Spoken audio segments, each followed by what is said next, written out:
Nearly 1 million people cancelled their subscriptions with Netflix in the past 3 months, but the streaming giant's expected to lose twice the number after years of growth. So the company is being hit by a busier marketplace and rising costs, as our North America technology correspondent James Clayton explains.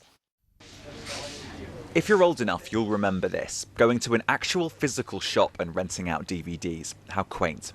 Companies like Blockbusters died because of the growth of an upstart, Netflix. First, you could order DVDs online, but in 2007, it started offering something very different: streaming content. The model was wildly successful. Netflix was a phenomenon, TV was dead, it was all about subscriptions.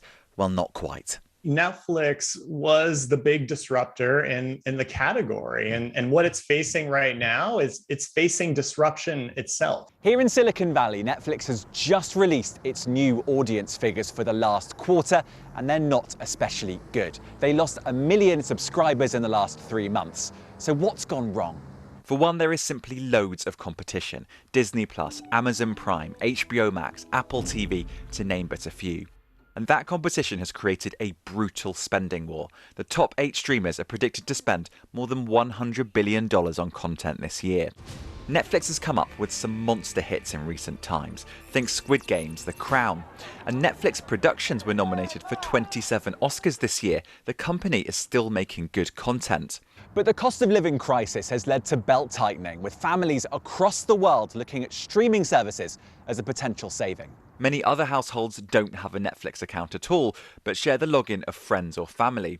One study found that Netflix was losing $25 billion a year from people watching Netflix on someone else's account.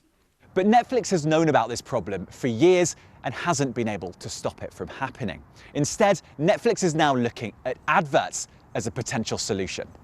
Our research shows, we did a survey in May amongst Netflix subscribers, about 9% of UK online adults who don't currently subscribe to Netflix indicated that they would consider subscribing to Netflix if it offered a cheaper ad-supported tier. Netflix knows that to survive, it has to change. If not, one day it could be another Blockbusters. James Clayton, BBC News, Silicon Valley.